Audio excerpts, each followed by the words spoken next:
The world is full of amazing creatures just like this guy, and each of them has a story to tell if you know which questions to ask. Welcome to another episode of Alliance Redwoods. My name is Rafiki, and join me today as I take you on an adventure into nature journaling.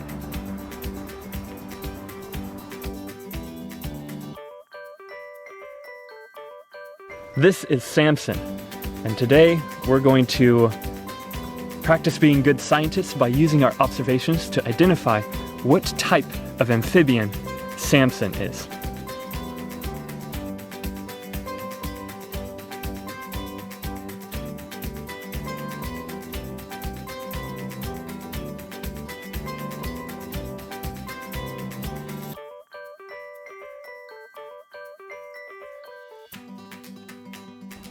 If you have not yet, go and check out the video that Sarah made. It's the Camp at Home intro video, and she goes over some great foundations for making observations. And today, for our nature journaling adventure, we're going to be building on those foundations that she laid for us.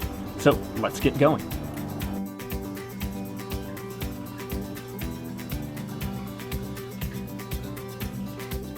Our goal is to be able to gather as much information as possible accurately so that we can learn as much as possible and then identify what kind of amphibian Samson is. So go ahead and take at least 5 minutes to sit with me and record what we notice about Samson. Remember, the key to good nature journaling is to focus on recording your observations, not on creating a work of art.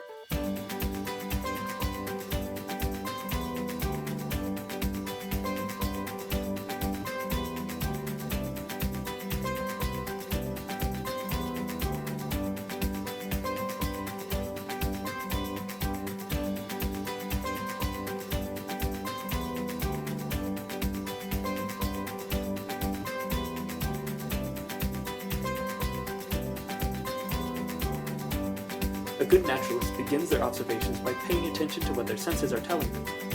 What do I notice about what I am seeing, about what I am touching, about what I am hearing, etc.?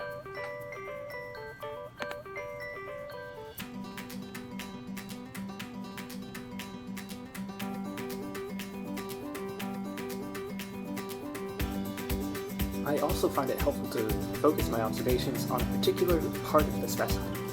What do I notice about the face or about the eyes? Do I notice a pattern on the skin? How are the front feet different than the hind feet?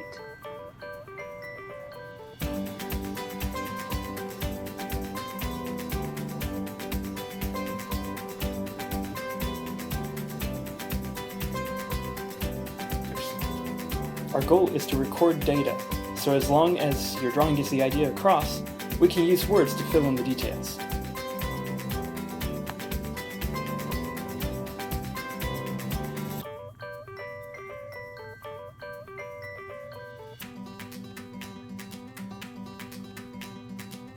So for example, his eyes are pretty awesome to me. How like they stick up on the top of his head, and they're so big and round, so I really want to dig into what in the world that could mean. So what I've done is I've taken a section of my page and devoted just to that part of Samson.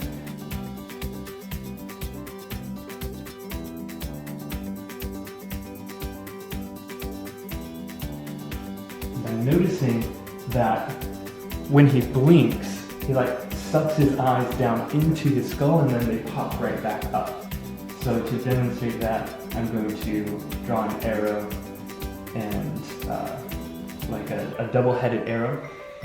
Awesome. So you can do this with any part of the animal, with the foot, with the tail, with maybe the color pattern of the skin.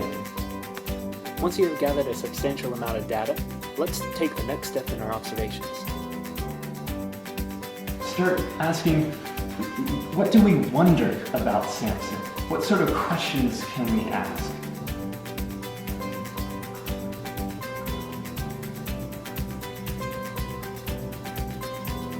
Good scientific data should make naturalists ask good questions. So take a look at your work so far and open up the floodgates of curiosity.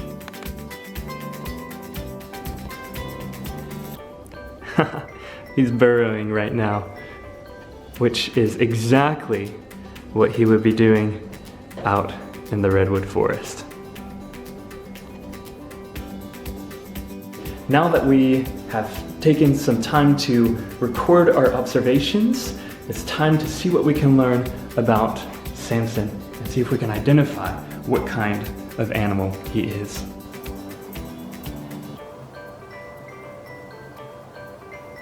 Did you notice how glossy and smooth his skin looks? In order to survive, they need to keep that skin nice and moist because that skin allows them to absorb oxygen directly from the air or from the water around them. However, it makes amphibians very sensitive to changes in their environment. So that's why amphibians are very good bioindicators. They're what species that scientists use to help them monitor the health of the environment. Because if something changes, the amphibians are likely to be one of the first to be impacted by that change. So we've already noticed his eyes. Check out how big they are. That's because this species of salamander is a nocturnal salamander. So those eyes are great at capturing light in the dark floor of the redwood forest.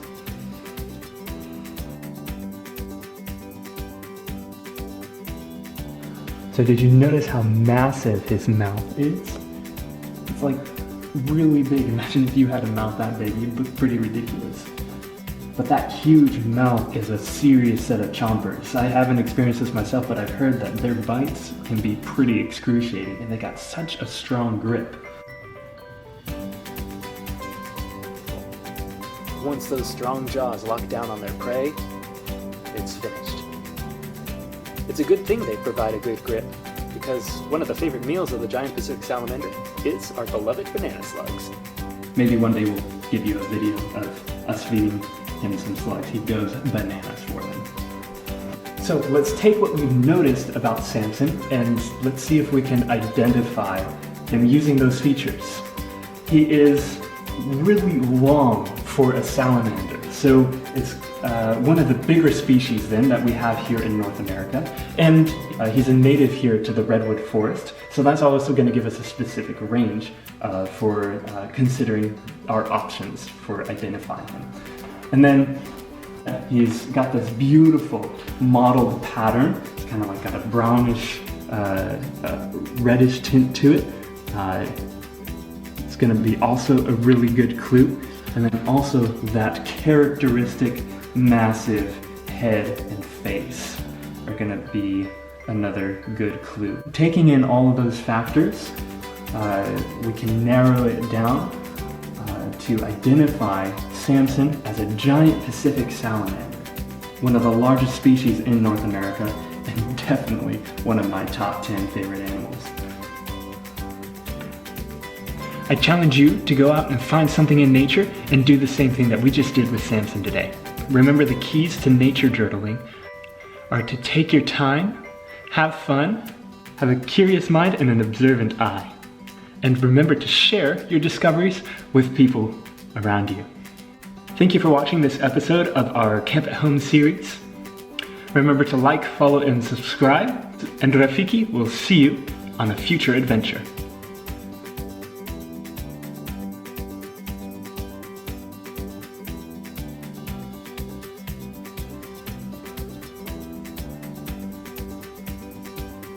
Little garter snake is winging out over there. Like, what is that?